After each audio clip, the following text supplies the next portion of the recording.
Salam. Men 33 yaşında durmuşa çıktım. Bacak yedimi tanamoktum bir tanıştırdı. Garaz tanışanımdan 2 yıldan sonra durmuşa çıktım. Bari yoğu 2 yılda görüştük. Çünkü oğlan başka vilayette işleyadi. Başka yere gidip işleyadi.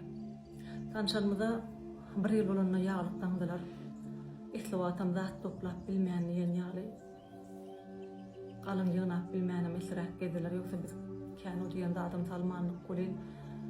Onunla da günlerde bir günüm yağlıktanlarından son doğanımlarda oturkan şu işlep veren yerinden bana can etti.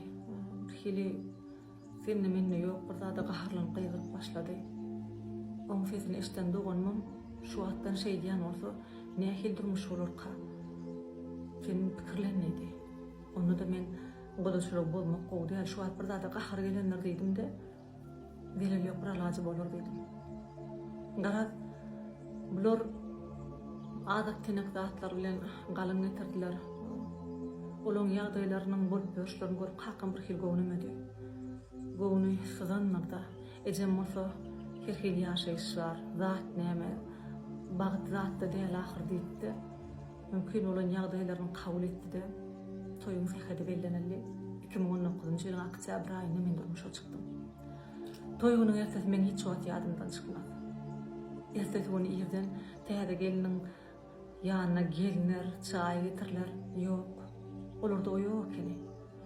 Komşu otowda ağalı kılık bilen öldürme evit çantetleri, mehmanla goh kalmalı estile men yanında hiç kim yoktu. Yegidem bilmedim. Garaz meni çörüge çağırıp başladılar. Komşu olanlar baran koyan yerimde de tonup çörük iplemek uya gelen onu olurdu. Gengurunda hiç ilekten ahır şoğulmuş mu yani kene. Durmuşa çıkanıma 10 gün bolandan sonra yankay yollaşım iş sapar bilen yine işe gitti. Garaz şeylilik bilen yaşap başladık. Yugoş-yugoştan men olan maşgalatına belet bolup başladım. Şeyle bir gen maşgal ekeni, qaynatam tapanca pullarına içiyen eken qoğ, qalmaqal, uruştu, dava, cincel. Oğurgularından yağa qaynanın pakler sesini çıkarma. Şeyle bir kocalı eken ben görüyorum yarlı, neyemine nira geldim kam, neyemettim kam. Öyle qaydıp gelim de eceme görürüm verdim. Ecem olsa qaydım, neyemede olsa mağlayına yarılan yer, himidat geçer, başında durmaz deydi. Yollaşın işleyen olsan itip olsa öz başınıza cahil salınarsınız, göçörsünüz, himidat başında duruyan neler deydi, gayrat ettiydi. Şeylelik bilen her gedek baramda zat berip koy veriyadi, produktu berip koy veriyadi, hatta yol kremi berip koy veriyadi. Şeyde yollaşım bilen ayrılıkta diyen yali yaşap başladık. Garaz bir günün qaynatamine içip geldi, öyle qoğturdu. Yollaşı yok olsa gelinin böyüdü, işi yok, oylarından üstüneydi. Men yollaşıma can ettim. Şeyli vakalar dedim. Olam şey diyen olsalar men bariyançam gayrat etti, öyüme gittiydi. Men yine öyümde ne çaylap oldum. Günlerde bir gün olsa yollaşım bana can etti de sen hem için men yok katım öyüme gidipsin deydi. Men düşünürecek olsam dinlemen sana men talağını veren etti. Talağım verdi.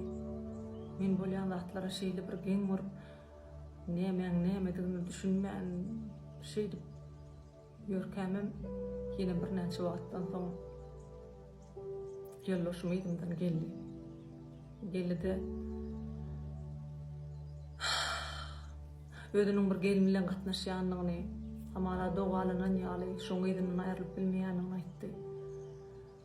Şoň üçin men bilen beýle bir ısylykda yaşap bilmeyanını aytdı. Eger de gayrat etsem şoň bilen arany aşjakdygyny öýe eýdigi bilen bile gitmek maaş etdi.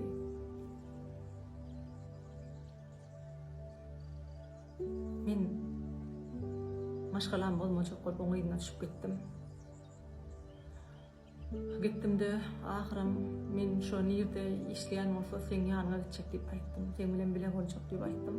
Şeylerik bilen ol ejet bilen meni öýde işleýän ýerine alyp gitdi. Başga bir vilayata şol bolýan ýerine, ýaşaýan ýerine baramyzda şoň kwartirant bolýan ýerine ki daýda qaýnyma Gülýaly geliniň bar ekene, gülýaly gelini bar ekene diýip bir zatlar diýýär. Men yüregim jegedip gitdi, aňdym nähilek, näme diýjek bolýany da onu da sesimi çykarmadym. Garaz şeyler bilen ýollaşymyň ýanyna ýaşap başladyk, bir ay ýaly ýaşadyk. Olur sanym öňler bir ogry goýun buken gurlaşýan bolsa, indi arkaýyn men ýanymda şo gelin bilen gurlaşýardy, söwüşýärdi, bir zatlar jedelleşýärdi. Bir günem ýatyrkam, setlerine oýandym, telefonna gurlaşyp oturýarlar, setlerine oýandym bolýan. Men näme deýin, kowsamam gitmese, binamy sorsa men näme deýin diýip aňyrka bir zatlar düşünýärdi. Gurrun men hakda barýardy.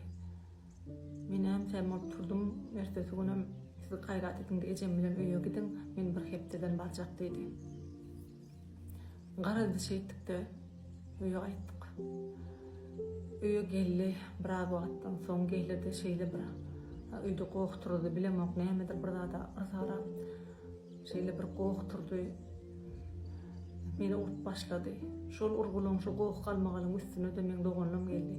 Doganlym gelip düşünýän şeýler gaýtamyl doganlamada topully şeýle bir gow galmagalyň içinde.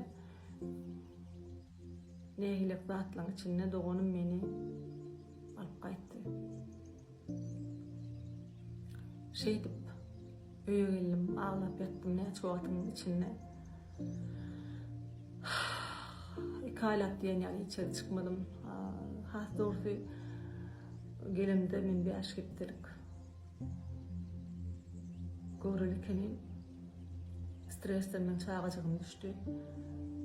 Biraz 2 aýdan soň enem ýanyma geldi, beýdip ýatma diýdi. Ennäme ogurlyk edip gaýtdym ýa, bir bozokçylyk edip gaýtdymmy? Ýyle ona çykyp bolmaýan zat däl gyýgym diýdi. Gonuň açylar diýdi, goşdan ýyle ona çykyp başladym. 4-5 ay bolunurda bolsa, bunlarda bir gün ýene oğlanyň eçesi öýümde geldi, ýalbardy. Ejeme şo birine sataşypdyr diýdi.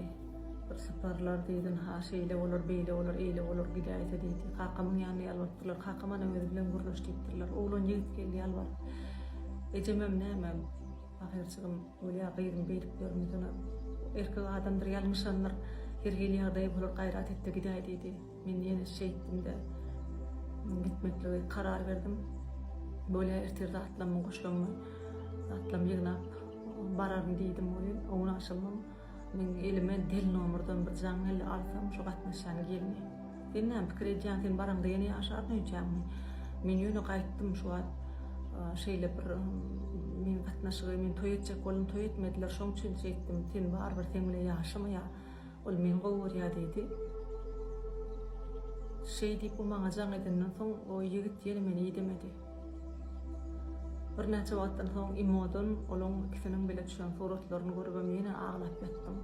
Ýaňy bir bitip barýan ýaramy dörjülep, garagan etmekleriniň sebäbini düşünmän ýene de ağlap ýatdym. Şeýlelik bile olar toý etdiler. Imma durmuşlarynyň hiç ýeri bolmady hakynda eşitdim. Bilmedim, soň ýene ýollaşym maňa jaň etdi, bagyşla diýdi. Men o hakda hiç pikirim edesem bilen otdyýany bolýar, bagyşlamasaňam men bir günäm ötdi. O gelinim maňa jaň etdi. Hiç gel çağamyň bolany goýdy, gow galmagal diýdi. Men ýargyrmam, gargama diýdi. Men olara gargap zatmak etmekden geçen, ýöne öldürmüşüm, näme üçin şeýle bolanyny düşünmän öýdük balyma nalap gelýärdim. Garaz şu wakalar şeýdi bulanmajyr wakalar geçenden soň 4 ýyldan soň men ikilenji eder şähere durmuşa çykdym. Haýçak bolýan zadym. Bir aýdylýan söz bar, ilki bagtym soňky görgüm diýilýär. Men tersine boldy. Men ýollaşym ýokary bilimli, daha şükür. Ýokary idaralaryň birine ýolbaşçy bolup işleýär. Men şeýle bir gowy görýär. Men ilki görgüm soňky bagtym boldy. Men sizin şu balar atly sahypaňyzda aýtjak bolýan zadym. Elbetde gelin baran ýerine çydamaly, maşgalasyny goramaly, ýöne şeýle bir kemzilen ýagdaýyna bolmajak zat uzağa çekdirip menki alyk nerw keselleri, zowk keselleri özüne jemläp orta ýaşa baranna da keselden dol bir aýal bolup ýetişmeli. Bolmajak zat bolmady eken. Şoň üçin ýalňyşlyklar boljak bolsa, eger agaç egerligine gidýän eken. bolmajak adam bolan o eken, onu bolurjak bolmakluk bir naçarlara başardan o ejen. Elbette bu men maslahatym gowy däldir. Ýöne bu men öldürmüşümde bolan hakykat. Hudaýa şükür. Häzir men gülýär durmuşum bar. Men bunu paýlaşmak bilenem erbet ykbalyň soň gowy bolup gitýändigini ýaňyda symly. Janyňyz sag bolsun. Başla.